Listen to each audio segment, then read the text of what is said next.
Hello everyone, I'm Terry Crow, the president of Starfish Performance Consultants and the creator of Progress to Success Management. Welcome to week 2 of the Progress to Success online coaching and training program. Glad to have you back. This week we will be going into more detail about the first domain that we talked about last week, and that is to manage yourself. Now, last week we talked about Progress to Success Management and the 3 different domains, which were manage yourself, manage conversation, and manage for success.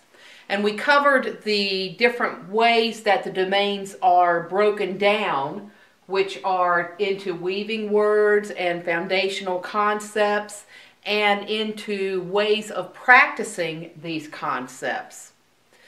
And this week we're going to take that a step further.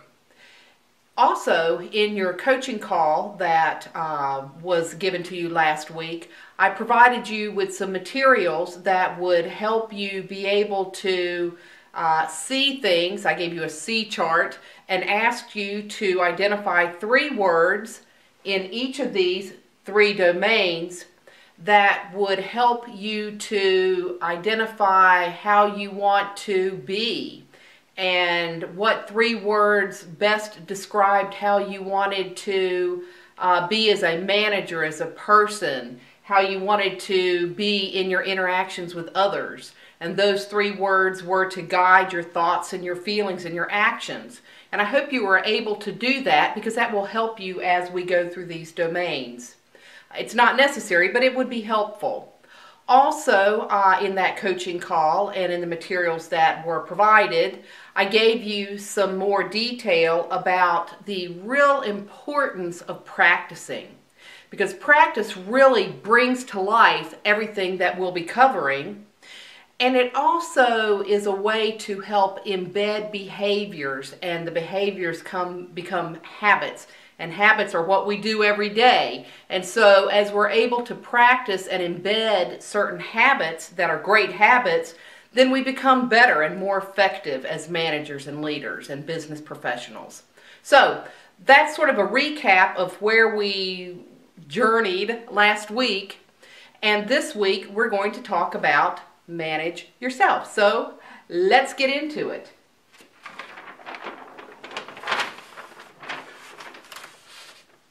Now, I have to say that when I was making decisions about which domain to cover first, I was very intentional about including the manage yourself domain first. And here's why. Let's face it. Who do we think about the most? You know, ourselves. You've heard of the joke, I might not be much, but I'm all I think about. Ourself, what we do, things that impact us are very important to us. And so manage yourself acknowledges this, and it says that the very first starting place for everything that happens, it starts and begins with us. It starts and begins with me. Manage myself, manage yourself. So manage yourself acknowledges that before we can become great as communicators and managing conversation and managing and leading others, we have to first start with ourselves. And that's what manage yourself is about. When we talk about what the definition of manage yourself is the ongoing process of cultivating, developing and cultivating a better understanding of yourself. What we're seeking here is a way to help and to better understand ourselves. When we talk about self, self can be described as those essential qualities and the traits and those aspects that set us apart and that make us unique. And when we think about the self and understanding the self, if you study it from a a scientist's perspective, the self is described in terms of cognitive processes and affective processes and thoughts and feelings and actions as it relates to biological areas. The self is studied by philosophers. What's the meaning of self and the meaning of life? It's studied by psychologists. It's studied, obviously, in work by work professionals. So this notion about understanding ourselves has been with us since we have realized that we have a self. And when we think about ourselves, it's like, what is a self? Is a self like this little person inside our heads that's guiding our directions and our thoughts and our actions? No, but it's interesting to think about. Is our self this little, like Austin Powers, like a little mini-me? Is that our self? Maybe not. But the self is very important, and the self has been very helpful for us in our survival as a species throughout the years. And regardless of whether we look at the self from the perspective of a philosopher or a psychologist or a scientist, or an organizational behavioral specialist, at the end of the day, we all have this unified sense of self that guides us along and that makes us think that we are in charge. Now, that might not always be the case, and I don't know about you, but there have been plenty of times where I thought myself was in charge and I didn't do what I wanted to do or thought I was going to do. And the reality is that sometimes the information that we get to ourselves doesn't always help us make good decisions. But what can happen is that as we learn to be able to better cultivate an understanding of ourselves, we can start to begin to see certain behaviors and patterns and feelings and emotions, and things start to fit together in a way that we can better understand what's going on, so that we don't have to be at the mercy of whatever is going on around us, because we're better able to put things into a context that makes sense to us, and that we can better interpret our feelings and what's going on with us, that will help us to create clarity. So by cultivating a better understanding of ourselves, it helps us create a clarity, and it's a certain type of clarity. And this clarity is one that guides our actions. We want to be able to do something that leads us to our desired future. Managing ourselves is about going somewhere. It's about progress. And it's about going to a future. And it's going to a future that we desire, that we want. And maybe we might not even have it crystallized what that future is, but at least we can have some sense of the direction in which we are headed, and that it's a desired future. And we're better able to do that as we are better able to cultivate an understanding of ourselves in a way that creates clarity, that guides our actions, and that ultimately leads us to this desired future. Now, one of the ways that I have found to be helpful in having sort of an image of this is this.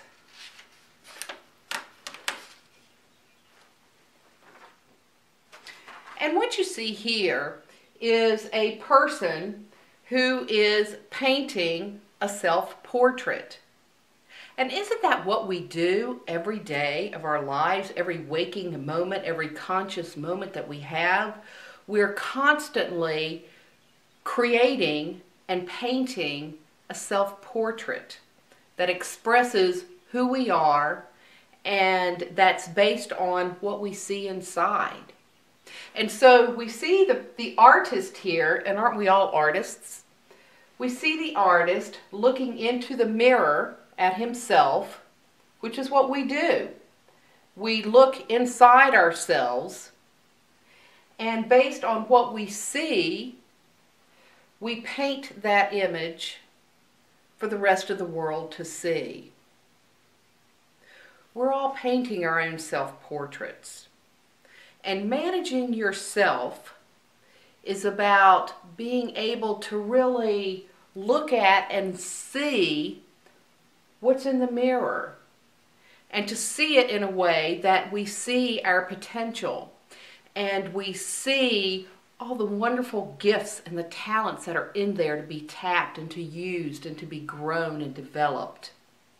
And that we're better able to understand what all of those areas are, so that as we see better, we are able to paint that portrait and to make it a reality and to become what it is we were created to be.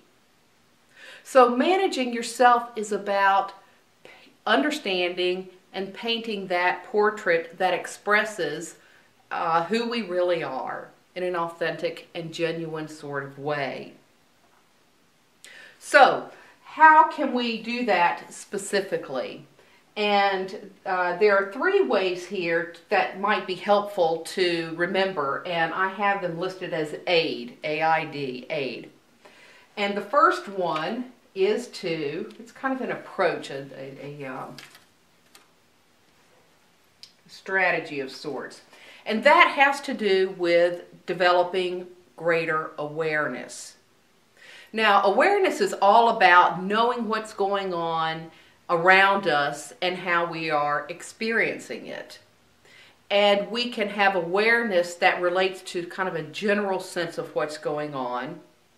And as human beings, we have the unique capacity for self-awareness. So we're able to know that we have our own selves, and we can step back and we can be an observer. We can actually observe what's going on. We can observe ourselves in action.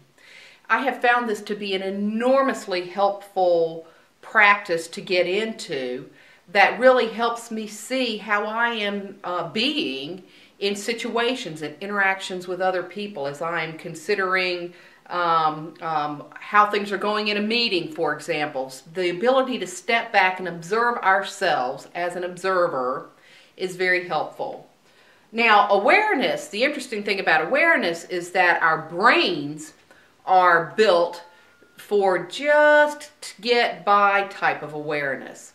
And so for us to really be able to concentrate and focus and to really develop a high sense of awareness, it takes some work, it takes some mental effort, it takes some concentration. But awareness is a very helpful tool to have. Now, along with awareness, the second part of AID is to be able to interpret. Interpret what's going on. Interpret is so valuable.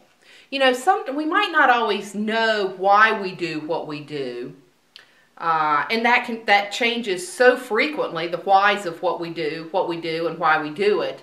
But what can be very helpful is to interpret what happened and to be able to say, here's what happened in this particular circumstance, and here's how I handled it. I wonder what that means.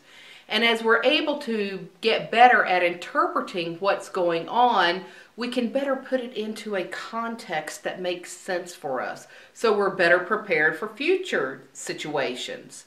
So how we interpret what's going on is very helpful. And then the last part of this, the D part,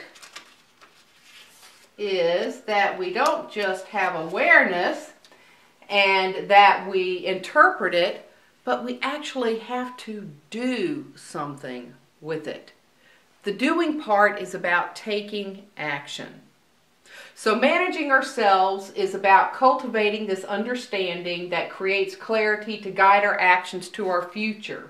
We do it in a way so that we develop awareness, focused attention.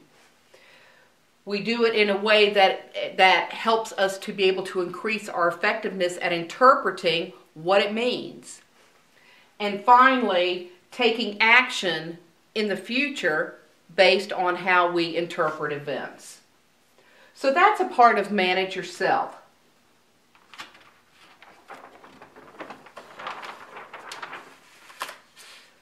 We also talked about weaving words last week, and I want to touch on a few of those for the manage yourself domain for this week.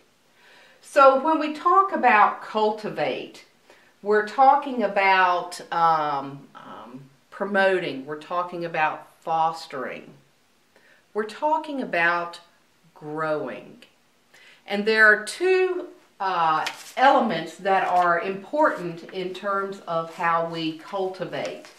And the first is that we cultivate a growth mindset. A growth mindset. Now, the growth mindset says this, and by the way, Carol Dweck is a renowned and expert on this growth mindset concept. What it speaks to is the fact that we as individuals don't get put on this earth with a fixed capacity. And people who have a fixed capacity or a fixed mindset tend to be limited in their approach to life and developing their potential. That's contrasted with people who have a growth mindset. And the growth mindset says that our potential is limitless. And as we go along life and we take chances or we have certain experiences, and some might even be, experiences might even feel like they're setbacks. But a growth mindset, someone with a growth mindset interprets it in a way that says, okay, a setback just gives me a way to learn so I can do better going forward. It is a mindset that says, as a person, I am constantly growing.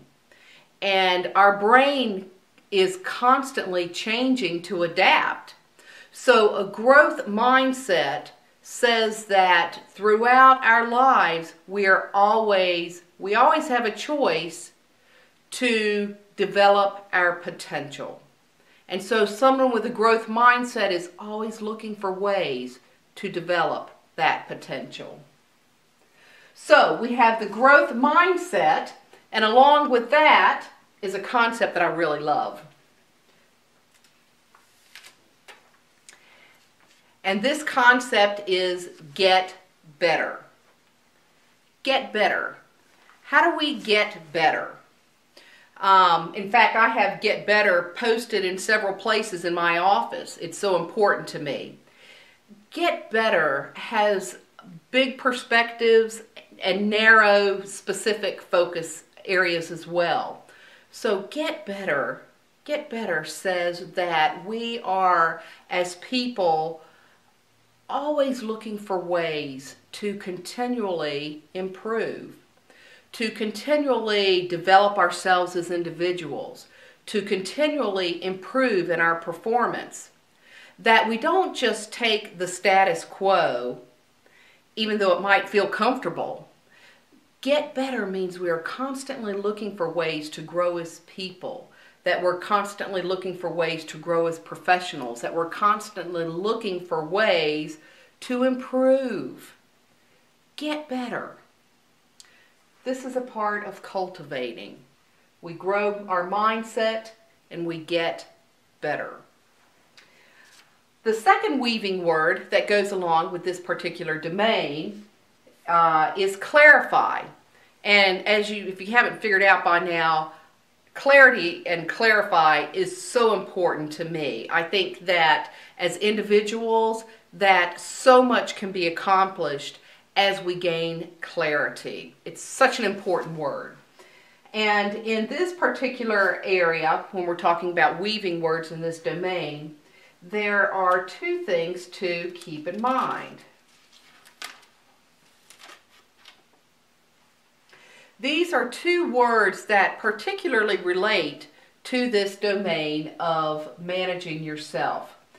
And when we clarify, what we do is we increase certainty and things become clearer to us. Now that's helpful because our brain is a prediction machine. Our brain loves certainty and is debilitated when there's not certainty. So as we're better able to clarify, things become more certain to us and things become clearer to us. And that is very helpful to us to help us take action so that we can move forward and make progress.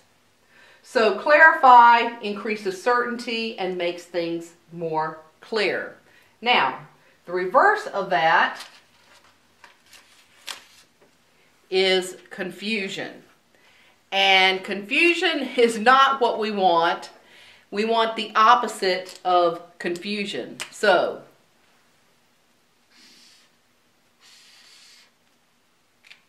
no confusion. We want to get rid of confusion and substitute it with clarifying and creating certainty and cohesion, making things clearer. Now, when we talk about how do you actually put some of these into action, what I have found is that there are a couple of approaches that are very helpful to be able to do this. And I want to show them to you. The first is what are called discovery questions. Discovery questions are powerful. And when used appropriately, when used effectively, they can change your life. So what are discovery questions? Discovery questions are focused questions, specific questions whose purpose, the purpose of these questions are to gain clarity, to kind of narrow things down and to bring it into focus. So discovery questions help us to be able to get a better handle about what's going on. So a discovery question might be just that. You know, if I find myself in a situation and I'm in a meeting with a group of people and all of a sudden I start to feel my blood pressure rising and I start sweating and my body starts telling me something, I can step back and say, what's going on? You know, what's happening here? What's causing these feelings? And I can start to determine what's going on in the conversation and start deciding how it's impacting me. How is this impacting me? What's going on? And as I'm able to ask those kinds of discovery questions throughout the day, it is of great help in creating clarity. And in fact, if you've ever worked with a coach, coaching is a major tool for great coaches are discovery questions. And great coaches are experts at asking discovery questions that really dig at what's going on, that help people identify and have insights that help them move forward. So discovery questions, that's one how to create clarity. And the second are what I call check-ins. And this is another area that I have found to be extraordinarily helpful. And the check-ins are really throughout the day, asking yourself a question, and the question says something like, okay, at this point in time during the day, on a scale of 1 to 10, how is my presence? You know, remember I told you in the coaching call that one of my important words, one of my 3 top words for managing myself was to be more present. And so throughout the day I might ask myself, on a scale of 1 to 10, how present am I? You know, in this conversation with this person, was my mind at Kroger or was I focused on the conversation at hand? So on a scale of 1 to 10, where am I? And if I'm at a 2 or 3, how do I get higher? How do I get higher? So asking those kinds of check-in questions throughout the day can help us to be able to get a better sense of where we are. And if we're not high enough on the scale of where we want to be, it can give us a chance to kind of step back and to see where we are, so that we might be able to make some changes and to make some adjustments along the way. So those are check-in questions and discovery questions that are designed to help you move forward. Just as an example, I was talking with a friend of mine who's the president of her company, and she was telling me that she had watched one of the training videos, and that at one point in time she started feeling sort of a little anxious and uncomfortable. And as we talked through what was at the heart of that and asking her discovery questions to get a better understanding of what was going on, and to ask her, on a scale of 1 to 10, how are you feeling? What's going on there? What she said was that she realized that part of what I was describing made her think about, when we were talking about the managing section, made her realize that she hadn't been connecting with her huge database of clients, and that she felt like she had sort of let herself get out of touch with them and she hadn't connected with them. But until we went through that process and asked those discovery questions and helped her with the check-in, she didn't have any context to describe where those feelings came from. But once we went through that process, she was able to take action and move forward. That's some of the value of the hows in these weaving words that relate to manage yourself. So, cultivate, develop a growth mindset to help you get better. Clarify, to help create certainty, which our brain loves, and to make things clearer. To get rid of confusion, which can be so debilitating. And the how, ask discovery questions and to practice check-ins. These are ways to help us get better at managing ourselves. Now, in the next video, what we're going to move into are the foundational concepts that are associated with the domain of Progress to Success Management and the manage yourself part of that. So we're going to talk about the foundational concepts, which you might or might not recall are personal pillars.